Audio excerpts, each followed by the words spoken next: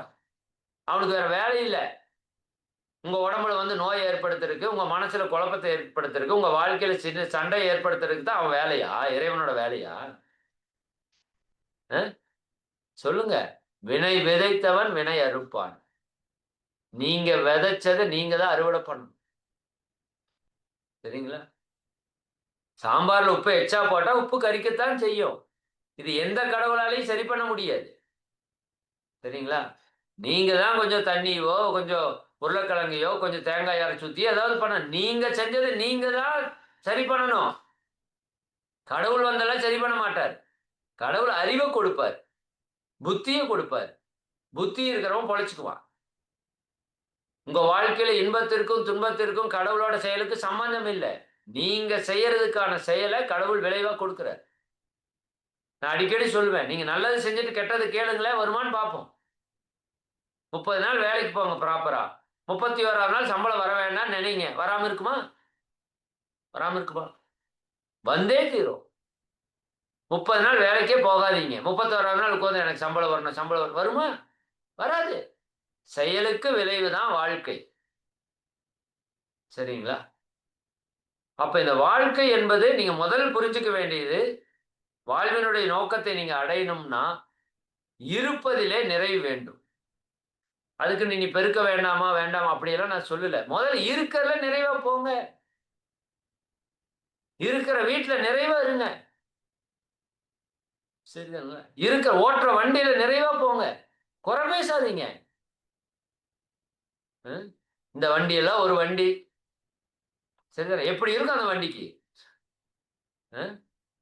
உங்கள தூக்கிட்டு போறதுக்கு நிம்மதியா தூக்கிட்டு போகும் அது.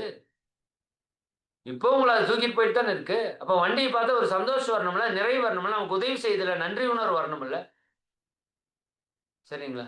அப்ப இருக்கிறதுல திருப்தி தான் இறை உணர்வுக்கான வழி. நீங்க சைக்கிள்ல போறப்ப திருப்தியா போனீங்கன்னா, உங்களுக்கு 2 வீலர் வாங்குறதுக்கான வாய்ப்பு இயற்கை தானா குடுக்கும். 2 வீலர்ல போறப்ப திருப்தியா, நிறைவா, சந்தோஷமா போனீங்கன்னா, கார் வாங்குறதுக்கான சூழல குடுக்கும். தானா குடுக்கும். நீங்க ஒண்ணும் கேட்க வேண்டாம். அவனுக்கு தெரியாதாங்க. உங்களுக்கு என்ன குடுக்கணும்? எப்ப குடுக்கணும்? எவ்வளவு குடுக்கணும்? அ? இறைவனுக்கு ஏதோ அறிவு இல்லாத மாரி நாம போய் கேட்கிறோம். எனக்கு இத குடு, அத குடுன்னு. அவனுக்கு அறிவு இல்லையா? அவன் பேரறிவு இருக்கிறவன். அவனுக்கு தெரியும். நமக்கு என்ன குடுக்கணும்? எப்ப குடுக்கணும்? எவ்வளவு குடுக்கணும்? யார் மூலமா குடுக்கணும்? எத எடுக்கணும்? எத தடுக்கணும்? எத கொடுக்கணும்? எல்லாம் தெரியும். நாம என்னவோ அவனுக்கு ஏதோ அறிவில்லாத மாரி நாம போய் அட்வைஸ் பண்ணிட்டு, ரெக்வெஸ்ட் பண்ணிட்டு இருக்கோம். இனிமேல் கோயிலுக்கு போய் பிச்சை எடுக்காதீங்க தயவு செஞ்சு. சரிங்களா? இது வேணும், அது வேணும்னு பிச்சை எடுக்காதீங்க. அது இறைவனை அவமானப்படுத்துவது போல. சரிங்களா? ஒரு குழந்தை அம்மாட்ட வந்து பசிக்குதுன்னு கேட்டுட்டா, அது அம்மாவுக்கு ஒரு அவமானம். ஏன்? தன் குழந்தையினுடைய பசி அறிந்து பால் ஊட்டக்கூடிய தன்மை தாய்மைக்கு இருக்கணும். அதான் தாய்மை. சரிதானே? குழந்தை அழுகுதுன்னா அது எதுக்கு அழுகுதுன்னு அந்த அம்மாவுக்கு தெரியும். பசிக்கு அழுகுதா, எறும்பு கடிச்சு அழுகுதா, அல்லது ஏதாவது வயித்து வலியில அழுகுதா, அந்த அம்மாவுக்கு தெரியணும். அதுதான் அம்மா. நமக்கே அந்த அளவுக்கு இருக்குது அப்படின்னா இறைவனுக்கு எப்படி இருக்கும்? அவனுக்கு எல்லாம் தெரியும். அவனுக்கு தெரியாதெல்லாம் ஒண்ணும் கிடையாது. அவன் எங்கும் நிறைந்த சக்தி மிக்க பரம்பொருள், பேரறிவாளன். அவனுக்கு தெரியும் உங்களுக்கு என்ன குடுக்கணும்னு.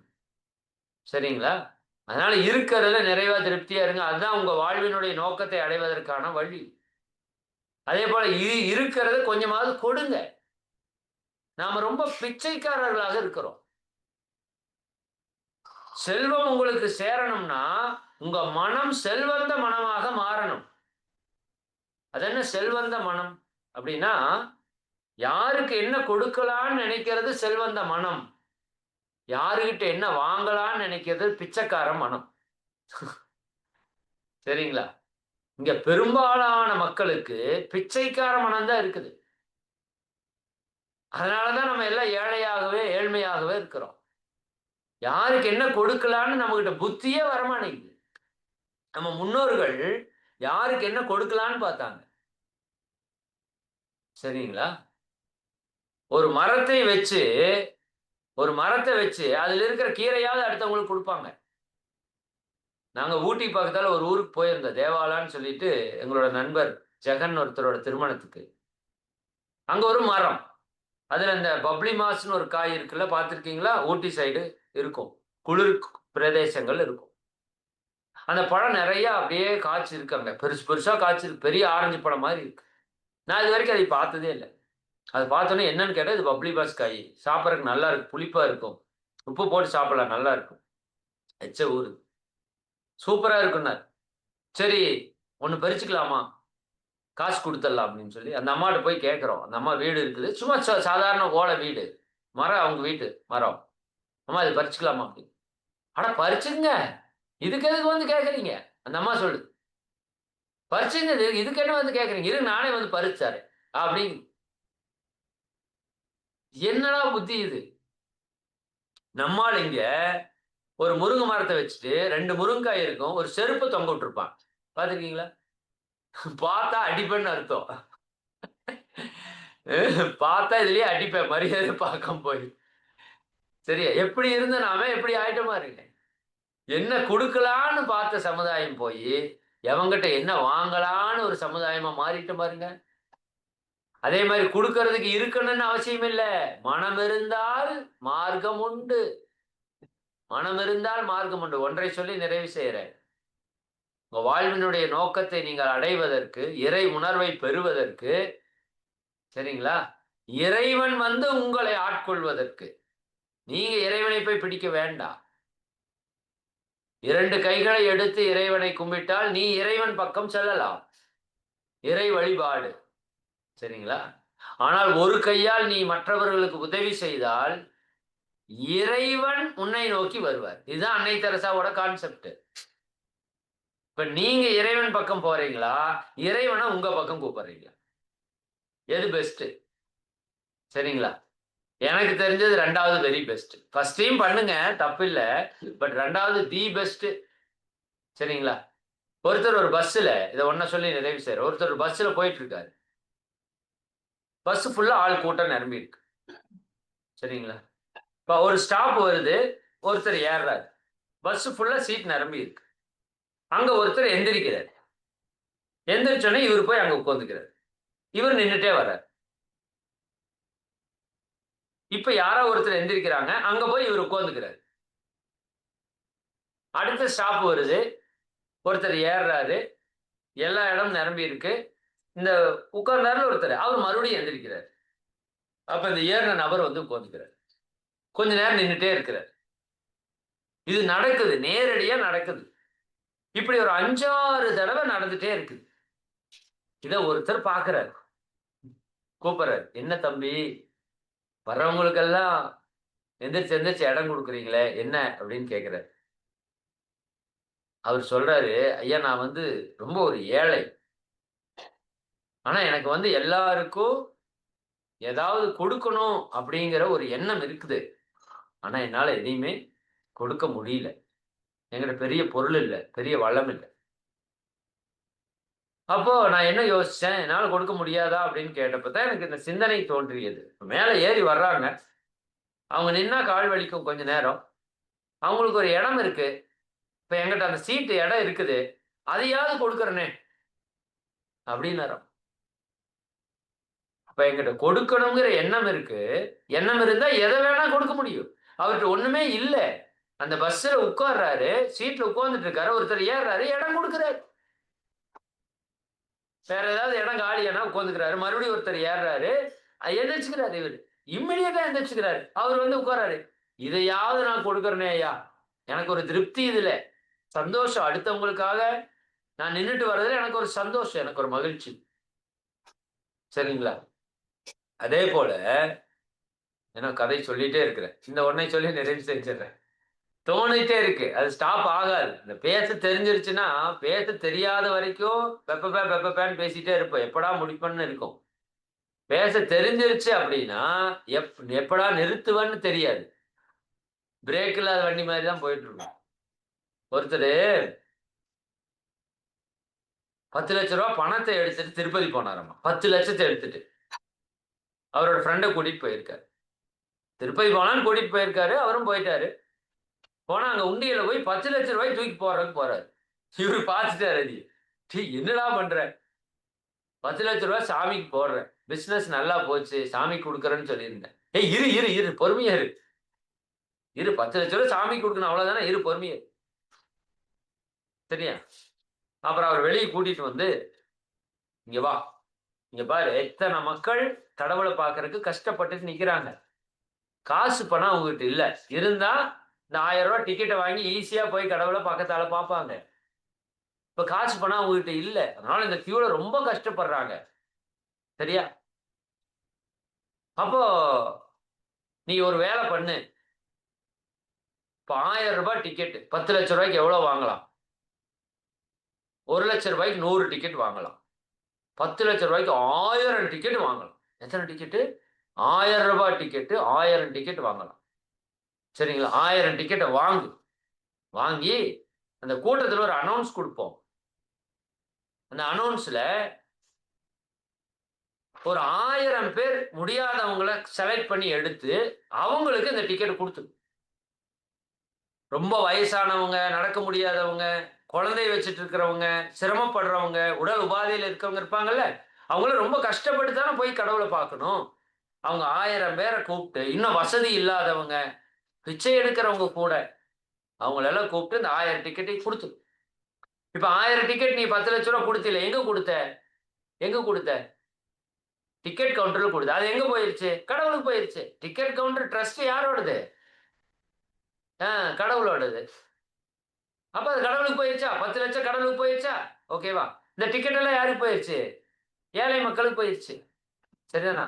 உன்னை எப்படி பார்ப்பான்? கடவுளா பார்ப்பான். அவன் உங்கள எப்படி பார்ப்பான்? கடவுளா பார்ப்பான். சரிங்களா? சாமி நீ ரொம்ப நல்லா இருக்கணும். எவ்வளோ கஷ்டப்பட்டுட்டு இருந்தேன்.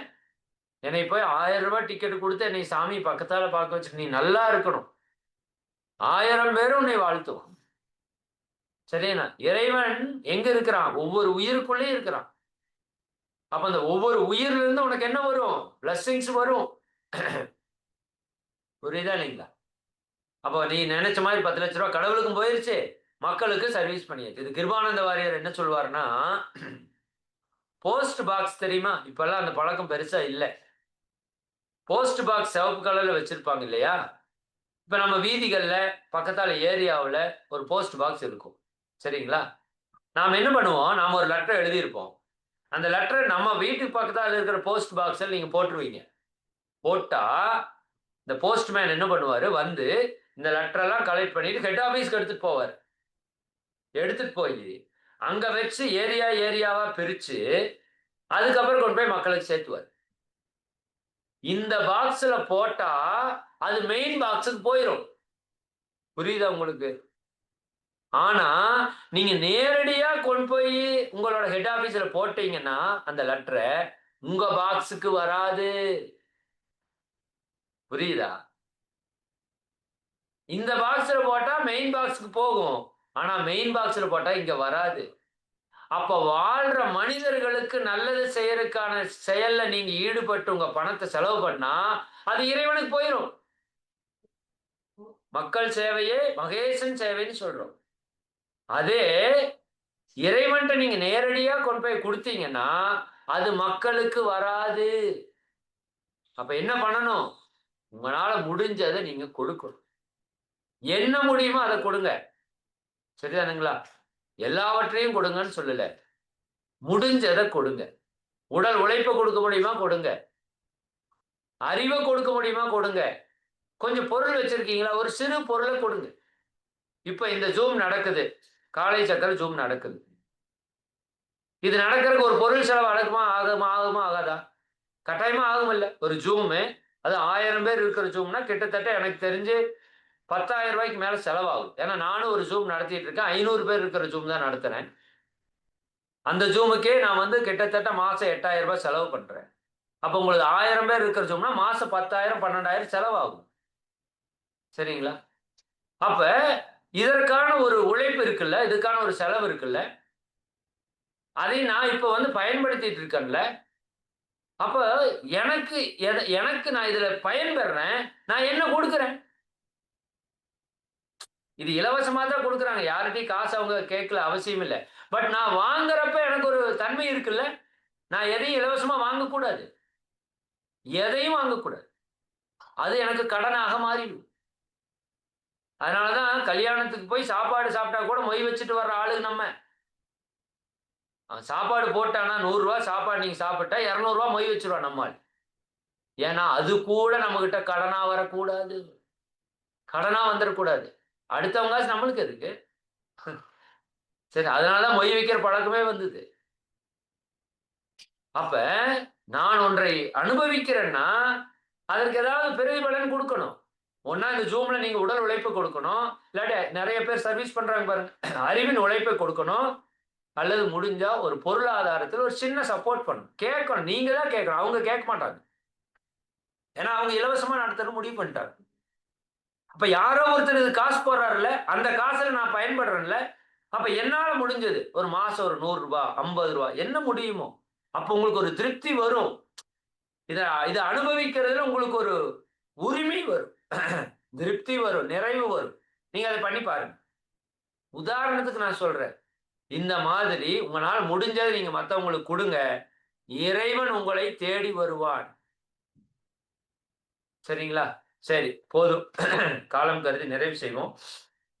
இன்னும் நிறைய விஷயம் இருக்கு. ஆக்சுவலா நான் பேச வந்தது வேற, ஆனா இப்ப பேசினது வேற. நிறைய நேரம் இப்படித்தான் நடக்கும். நான் உன்னை பேசுறதுக்காக வருவேன். ஆனா இங்க இருக்கிற மக்களோட மனோநிலைக்கு என்ன ஒரு தேவை இருக்கு, ஏதோ ஒரு அவங்க மனசுல நினைச்சிட்டு இருப்பாங்க. பல கேள்விகள் ஓடிட்டு இருக்கும். இப்ப நான் இங்க இருந்து பேசினாலும் உங்களோட உயிர் கலப்பு பெற்றிருக்கிறேன்.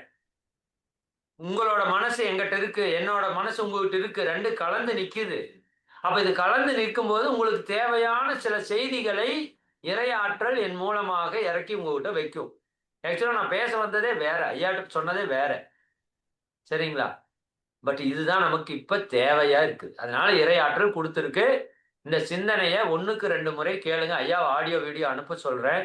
கேட்டு நிறைவா வாழுங்க, நிம்மதியா வாழுங்க.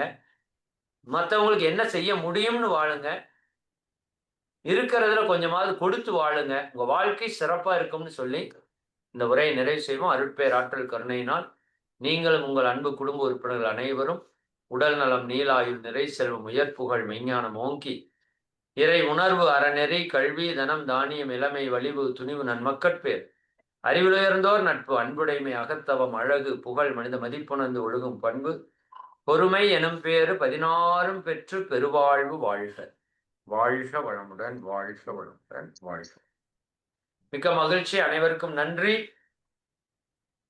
நிறைவு செய்து கொள்வோம். வாழ்க வளமுடன்.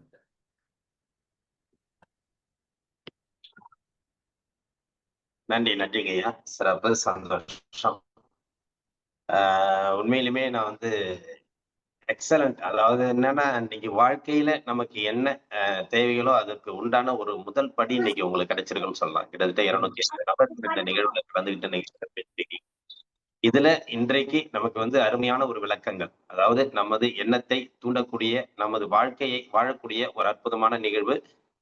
இன்னைக்கு வந்து நம்மள்ட்ட வந்து பேசுனது இறைமதன் ஐயா கிடையாது. அத ஃபர்ஸ்ட் நீங்க புரிஞ்சுக்கணும்.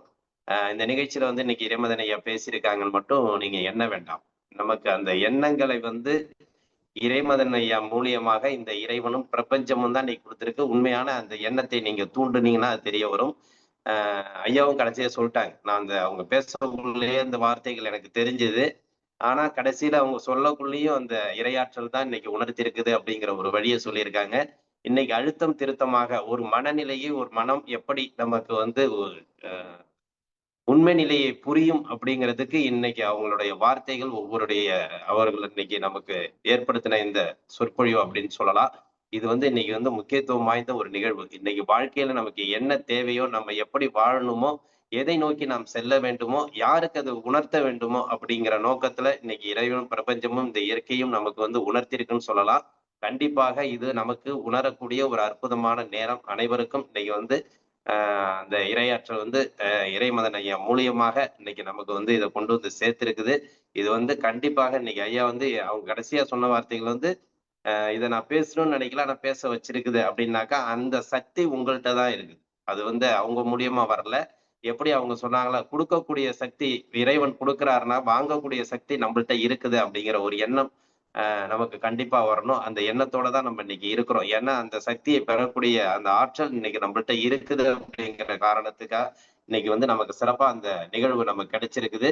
பெரிய விஷயம். இது வந்து நீங்க ஒவ்வொரு நாளும் இந்த நிகழ்வுல வந்து கலந்துகிட்டு சிறப்பிக்கிறத விட, ஒவ்வொரு நாளும் நம்ம கற்றுக்கொள்ளக்கூடிய விஷயங்கள் என்னென்ன என்பதை நாம் கண்டிப்பாக உணர வேண்டும். அந்த உணர்தல் தான் நம்மளுடைய வாழ்க்கையினுடைய சிறப்பா வாழ்வதற்கு இன்னைக்கு நெறைய உதாரணம் சொல்லியிருக்காங்க. இன்னும் சொல்லப் போனாக்கா, இன்னும் 1 மணி நேரம் விட்டா கூட அவங்க பேசிக்கிட்டே இருப்பாங்க. பேசிக்கிட்டே இருக்கிறதுக்கு வந்து காரணங்கள் இருக்கு. ஆனா அத வந்து புரிஞ்சு கொள்ளக்கூடிய எண்ணங்கள் நம்மள்ட்ட இருக்கா அப்படிங்கிறதுக்கு இல்லன்னு சொல்லலாம். ஏன்னா நம்ம இதையே நம்ம இன்னும் புரிஞ்சு கொள்ளக்கூடிய நிலைகள் நெறைய இருக்குது. கண்டிப்பாக இன்றைக்கு அவர்கள் எடுத்த அந்த செஷன் வந்து பார்த்தீங்கன்னா, இன்னைக்கு ஒரு நாள் நீங்க அதிக நேர நாட்கள் கூட வேண்டாம். இன்றைக்கு ஒரு நாள் முழுவதுமாக இந்த இன்னைக்கு அவங்க நடத்துற பாடத்தையே மனதுல ஓட விடுங்க. உங்களுக்கு எல்லா நிலைகளும் புரிய வரும். ஒண்ணு ஒண்ணு என்ன சொன்னாங்க? எதுக்காக சொன்னாங்க? எப்படி சொன்னாங்க? இன்னைக்கு வாழ்க்கையோட நீங்க வாழ்ந்து பாருங்க. இன்னைக்கு அவங்க சொன்ன விஷயங்கள உங்களுடைய வாழ்க்கையில இன்னைக்கு வாழ்ந்து பாருங்க அப்படின்னு தான் சொல்லலாம். ஒவ்வொரு செயல்கள்ல நீங்க செஞ்சு பாருங்க அப்படின்னு சொல்லலாம். அந்த செய்கைகளும், அந்த வாழ்க்கைகளும் நீங்கள் செய்யக்குள்ள, அந்த வாழக்குள்ள உங்களுக்கு அவங்க சொன்ன மாரி அந்த இறைவனே கொடுக்கக்கூடிய வாய்ப்புகள் நெறைய வரும். அந்த காலச்சக்கரம் என்பது வந்து அது மாரி தான் இன்னைக்கு குடுத்துக்கிட்டே இருக்கு. இது வந்து நான் திரும்ப திரும்ப சொல்லுவேன்.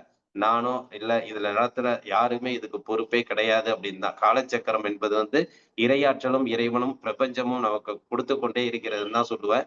அதே தான் இன்னைக்கும் நடந்து கொண்டு இருக்கிறது, நிகழ்ந்து கொண்டு இருக்கிறது. அது வந்து பெரிய உதாரணங்கள் ஒவ்வொரு நாளும் நம்ம நெறைய விஷயங்கள் சொல்லிட்டு இருப்போம். அதுக்கு ஒரு காரணமும் இதுவும் கூட. கண்டிப்பாக இன்றைய நிலைகள்ல வந்து நமக்கு இறைமதன் ஐயா வந்து பெரிய ஒரு அ பெரிய ஒரு நிகழ்வ நமக்கு குடுத்திருக்காங்க. அது வந்து எப்படின்னா, சொல்ல வார்த்தைகளே இல்ல அப்படின்னு சொல்லலாம். அந்த அளவுக்கு ஒரு முக்கியமான நமக்கு வாழ்க்கைக்கு தேவையான, நம்ம அறிவுக்கு தேவையான, நம்ம வாழ்க்கை முறைக்கு நம்ம எப்படி வாழணும் என்பதற்கு எடுத்துக்காட்டாக பல்வேறு உதாரணங்கள் கூட இன்னைக்கு குடுத்திருக்காங்க. இறைமதன் ஐயா அவர்களுக்கு இந்த காலச்சக்கரம் குழுவில் உள்ள அனைவரின் சார்பாக நெஞ்சார்ந்த நன்றிகளையும், வாழ்த்துக்களையும் தெரிவித்துக் கொள்வோம். பிரபஞ்சத்திற்கும் நன்றியை தெரிவித்துக் கொள்வோம். ஏன்னா, அவங்க சொன்ன மாரி ஒண்ணுத்தையும் நீங்க வந்து பார்த்தீங்கன்னாக்கா, எதையும் நம்ம வந்து கேட்க வேண்டாம். குடுத்துக்கிட்டே இருக்கணும் அப்படிங்கிறது தான். அதாவது குடுக்கிற சக்தி எந்த அளவுக்கு நமக்கு இருக்குதோ, அவ ஐயா சொன்ன மாரி இந்த கடவுள்ட்ட போயி நெறைய பேர் நெறைய விஷயங்கள் செய்வாங்க. அதாவது ஒரு சின்ன அவங்களுக்கு தவறுகள் நடந்திருந்தா கூட கடவுள திட்டக்கூடிய வாழ்க்கை முறைய நெறைய நபர்கள்ட்ட நம்ம பார்த்திருக்கிறோம். அறிவு இருக்குதா? அப்படிங்கிற மாரி திட்டக்கூடிய வாழ்க்கை. இந்த விஷயங்கள் நமக்கு கேள்வி கேட்கக்குள்ளேயே, அவங்க சொல்லக்குள்ளேயே நமக்கு மனசு கஷ்டமா இருக்குன்னா, அந்த இறைவனுக்கு எவ்வளவு பெரிய ஒரு ம நிகழ்வு இருக்கும் அப்படிங்கிறத நம்ம புரிஞ்சுக்கணும். அதனால கண்டிப்பாக ஒவ்வொரு நாளும் வாழ்த்துங்கள். ஒவ்வொரு நாளும் ஒவ்வொரு வாழ்த்தும் உங்களை வந்து பெரிய அளவுக்கு வாழ வைக்கும். இறைவனையும் சரி, யாரையும் சரி, யாரை பட்டாலும் நீங்க வாழ்த்தக்கூடிய அந்த எண்ணத்தை ஏற்படுத்துங்கள். அதனால தான் நம்ம காலச்சக்கரம் நிகழ்வு முடிஞ்சதுக்கு அப்புறம் கூட வாழ்க வளமுடன் ஒரு வார்த்தை எல்லாருமே சொல்லுங்கன்னு சொல்றோம். இது வந்து ஐயா கூட போன வாரத்து 2 வாரத்துக்கு முன்னாடி சொன்னாங்க. இருக்கிற நபர்கள் எல்லாருமே சொல்றீங்களா? அதே நீங்க செய்ய மாட்டேங்கிறீங்களே அப்படின்னு சொன்னாங்க. அந்த வாழ்த்து என்பது வந்து உங்களுக்கு நீங்கள் ஏற்படுத்தக்கூடிய ஒரு நல்ல விஷயம் தான். அது மாரி எந்த அளவுக்கு நம்ம கடவுள்ட்ட போய் ஒவ்வொரு நாள் கடவுள்ட்ட போய் வேண்டுவது என்பதை விட, நமக்கு கிடைத்ததை அவருக்கு ஒரு நன்றி செலுத்துவதற்காக தான் நம்ம அந்த கோயிலுக்கே போகணும். கோயில்ல போய் அவர்ட்ட அந்த நன்றிய நம்ம சொல்ல சொல்ல, கண்டிப்பாக அவர் மூலியமாக நெறைய விஷயங்கள் நமக்கு கிடைத்துக் கொண்டே இருக்கும். இதை அனுபவித்தவர்களும் சரி, அனுபவிப்பவர்களுக்கும் சரி, அது நன்றாகவே புரியும். அப்படிங்கிறது தான் உண்மையான விஷயம். அத வந்து இன்னைக்கு பெரிய அளவுல நமக்கு எண்ணத்த விதைச்சு உணர்த்தியிருக்காங்க. கண்டிப்பாக இறைமதன் ஐயா அவர்களுக்கு வந்து நம்ம பெரிய ஒரு நன்றிய இந்த நேரத்துல நம்ம சொல்லணும். ஏன்னா வந்து அவர்களும் சொல்லுவாங்க. இந்த காலச்சக்கரம் நிகழ்வுல வந்து நான் பேச வந்தேன்னா, என்னை அறியாமலே நெறைய நான் பேசியிருக்கிறேன் அப்படிங்கிறத நெறைய விஷயங்கள் சொல்லுவாங்க. ஏன்னா அது வந்து அதான் சொல்றேனே, இறையாற்றல் வந்து அத உணர்த்தக்கூடிய நிலைகள் வரக்குள்ள அத உணர்த்தி தான் ஆகணும் அப்படிங்கிறது தான். அதனால அந்த உணர்த்துதல் வந்து நமக்கு கண்டிப்பா கிடைக்குது. ஒவ்வொரு நாளும் நம்மளுடைய எண்ணங்கள் இந்த நிகழ்வுல கலந்துக்கிறவங்களுக்கு நான் சொல்ற பெரிய ஒரு அட்வைஸ் என்னன்னாக்கா, நேத்து வந்து பாத்தீங்கன்னா 300